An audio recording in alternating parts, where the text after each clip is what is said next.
vitesse 12 manotra anao Team Tuliar. Efatra amby folo mianadahy zay no Team Tatia Tuliar raha no fampianana andritry ny 2 volana. 3 tamin'ireo ny mpitarika. Araky amby folo mianadahy kosa mpianatra. Izy no Erso, Fiantso, Artir, Nadia, Marguera, Elisabeth, Sitrakinen, Feno, Tojo, Willy, Arvelo. Taiza ny toerana antidianay ary nanao fiainana taty Belitsaka, Antseva, Ampaskibo, Antanandava, Ankililoka, Mikea, Ankilimalinky, Ambomailaka, Mangily ary Miary. Santionan'ny zavatra niainanay Team Tatia Tuliar reto aseho an-tsary reto. Ny fitoriana akalamanjana na ny plein air izay tena nanamarika indrindranay tany ambanivohitra.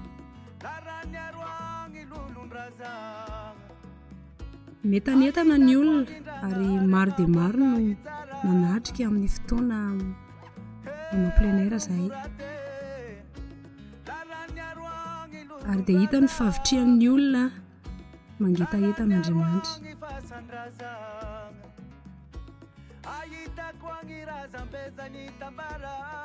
Ny fianarana izay nianaranay ihany koa dia nanampinay be dia be tamin'ny fampianana izay nataonay taty.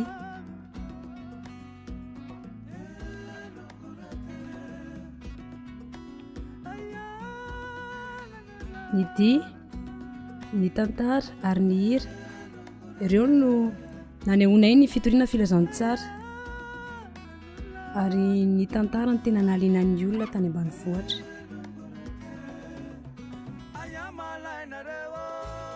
Mora tamin'ny olona ny nandray ny fitoriana filazantsara tamin'ny alalan'ny tantara na ny drama.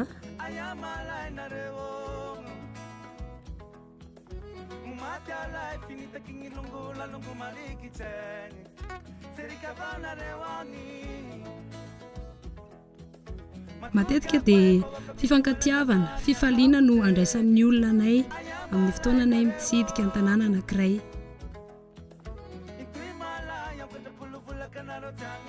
Rendretrarehetra reny no manosika anay entanetana ao anatin'ny fitoriana ny filazantsara.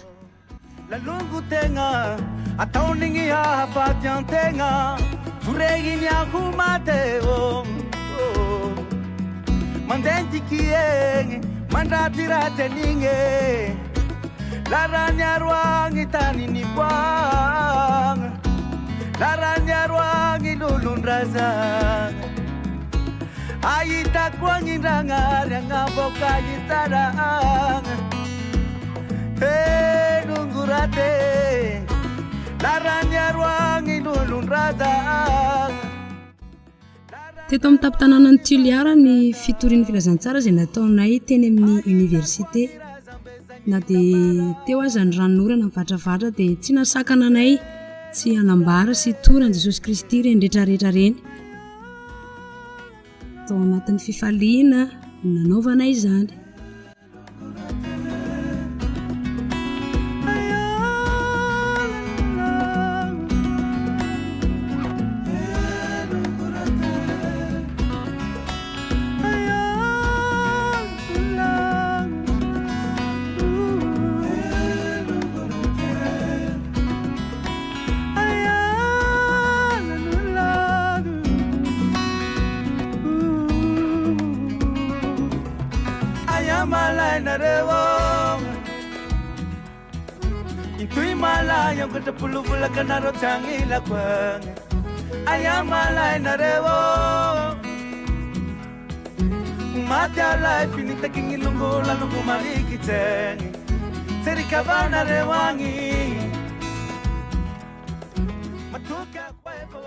Nampitanetana ny ekipa koa ny fanatonana manokana na ny contact personnel sy ny fitsidiana isam-baravarana na ny porte à porte satria dia tena sokatra be ny olona amin'ny fizarana ny fiainany.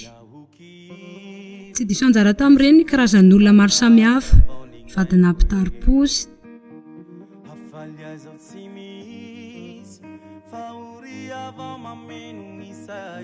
ty anankiray ity zao dia silamo zavatra mahafinaritra dia resy lahatra izy ny amin'i Jesosy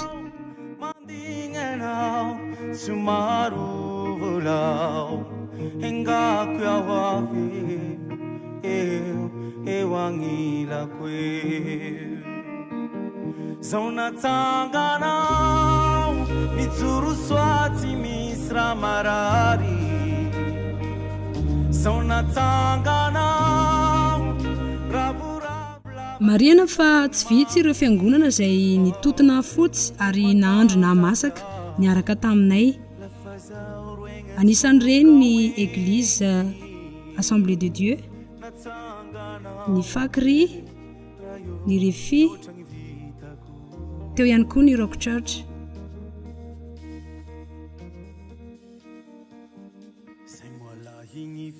nisokatra ny olona rehetrarehetra tao anatin'ny fiangonana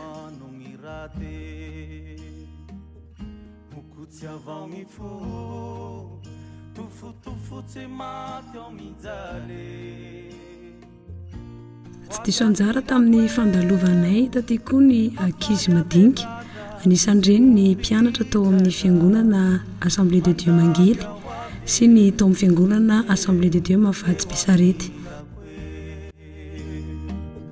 zao natsanganao mijoro soaty misy raha marary zao natsanganao ravoravo lava tsisy tomagny matanjaka lafa zaho egny antsoroka egny natsanganao aoe raha io mihoatra ny vitako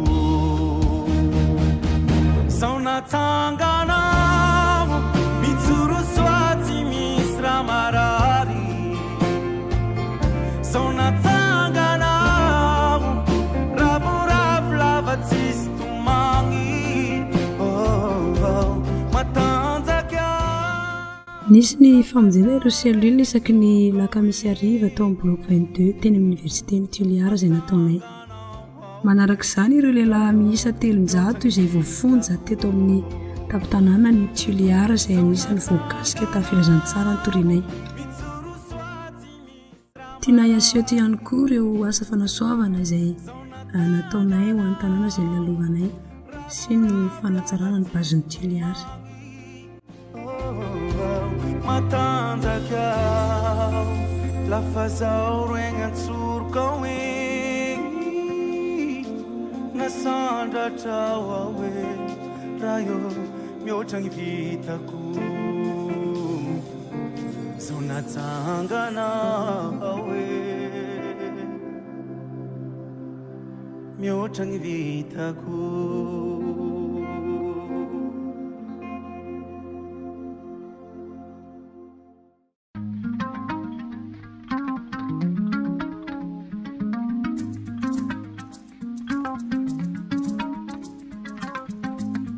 taray magnulo tsisy ny hivelomany agny rinavany ny tanin-drazanao vale tomagnignulo ny Timothy Liara ihany koa dia nandray anjara tamin'ny fandraisana ny lasy ho an'ny mpianatra université teto Tuliara amin'ny ankapobeny dia tena nisy ny fombiazana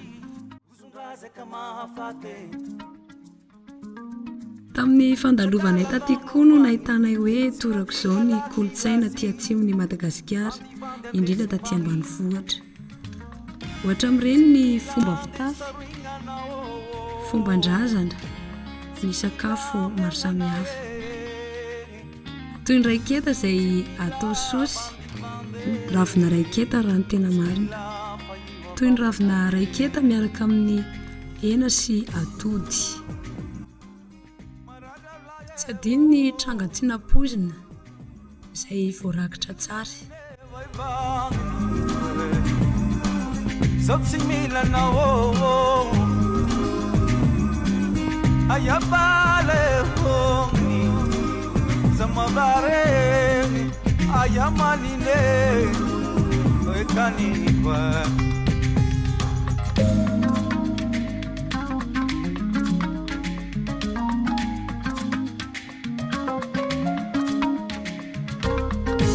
kamelukabingulwangi matawutsingirazo anduse fumbandraza zahurava mifapitalilingulo ulangitarana kaulehiteng matsisi ulu vainzafi falingitomobili truseng ayangombi katrakansikang rokoilero fahalinandre eto indray ny fotoana izay nafana ekipa ny tuliara ny aran'ny faly anisan'ny tena nampiorina ny fifankatiavanay dia nampisy ihany koa ny vokatra maro tamin'ny ekipa ny tuliara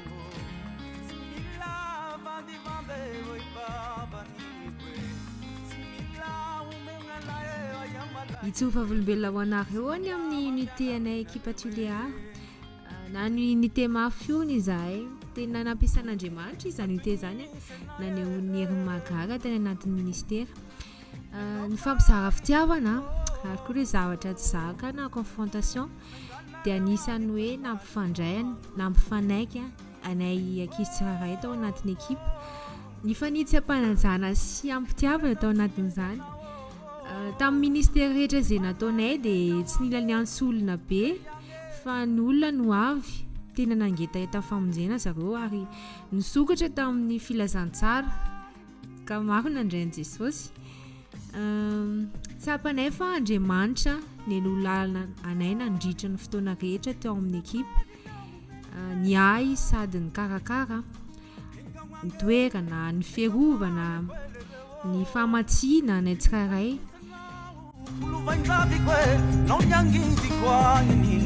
papa ino koa ignatonareo agny marareo nomen'Andriamanitra hery tsy takatry ny saina tsy azo tsapahitana izany tany anatin'ny asa rehetra nataonay satria raha ny herinay aloha dia tsy afaka nanatanteraka n'ireny asa ireny zay tena nilaina ny fanahy masina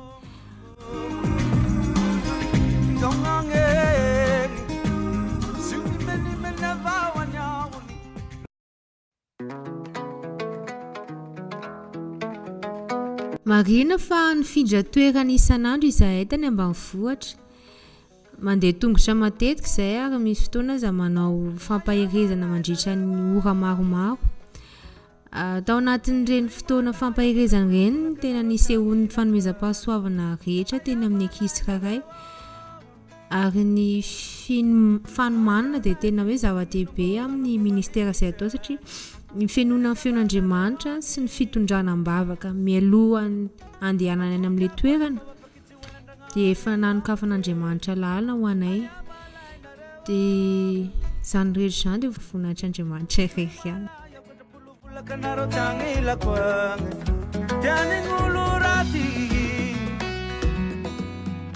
lungu tenga lungu la lungu vatane vuregini akumate mamitaki yengi mandratirate ninge laranya ruangi tanini kwanga laranya ruangi lulundrazanga ayita kwangi ndanga renga boka itaranga lungurate laranya ruangi lulundrazanga laranya ruangi fasandrazanga ayita kwangi razambezani tambaranga lungurate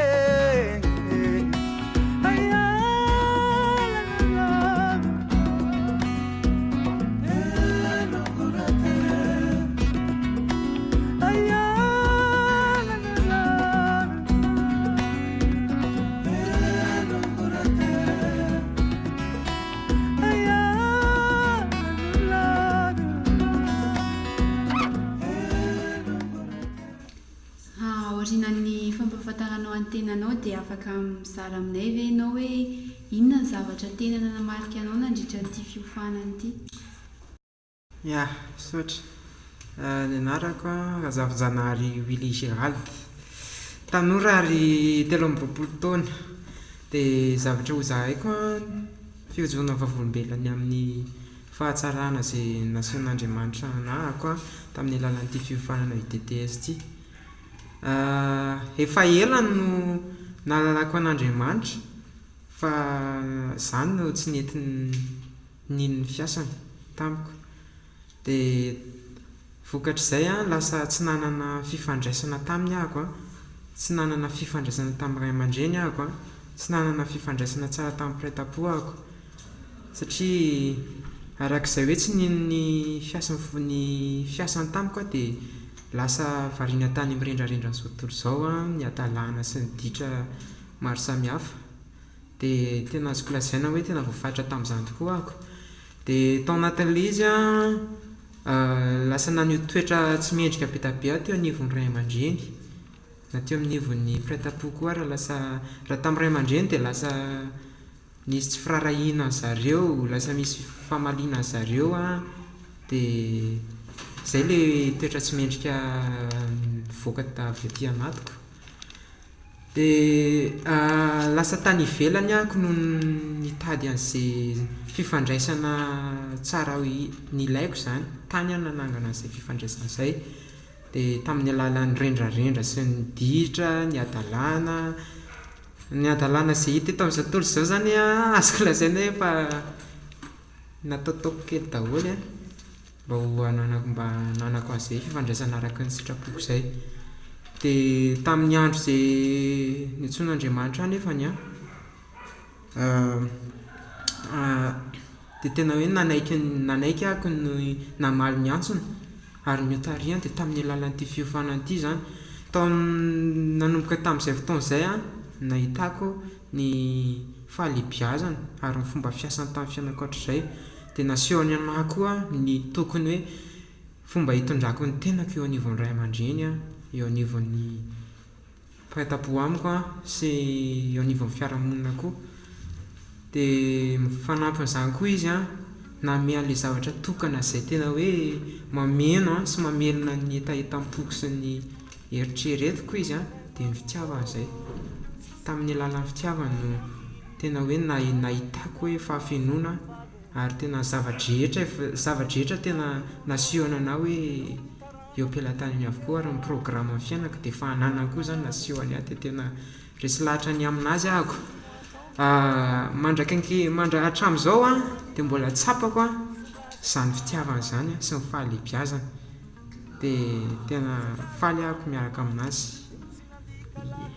Dia tao am-pamaranana dia misy hafatra ve voentiny milia ho an'ny mpihaino sy mpijery antsika?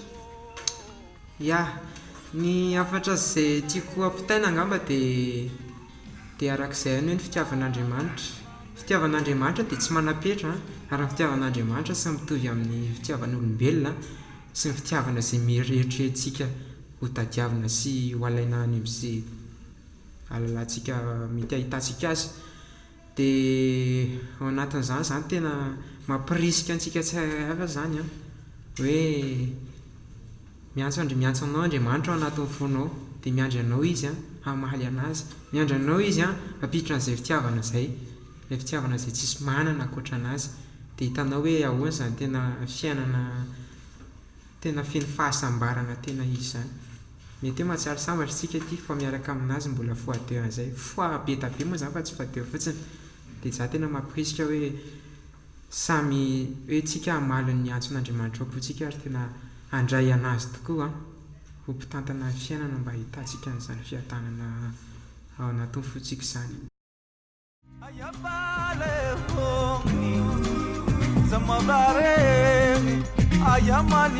Etya mpamaranana dia fifaliana ho anay ny mampafantatra antsika ho voninahitran'Andriamanitra fa ny tombo 27 isa ny zanak'Andriamanitra. Ny fampiarana izay nataony taty Tuliara ihany koa dia nampitombo ny ekipa rehetra tamin'ny fahalalana n'Andriamanitra ary nampitombo ihany koa ny fifankatiavana teo amin'ny vondrona. ary nampirisikana ihany koa anana fo an'ny olona very ka hitory ny filazantsara amin'ny toerana rehetrarehetra ary hitanay fa marina taminay ny ten'Andriamanitra hoe mitory ny filazantsara amin'ny firenena rehetra. Tany misy tamindraza tsy azo avile iolovainjaby tsy milandy saroignanao eo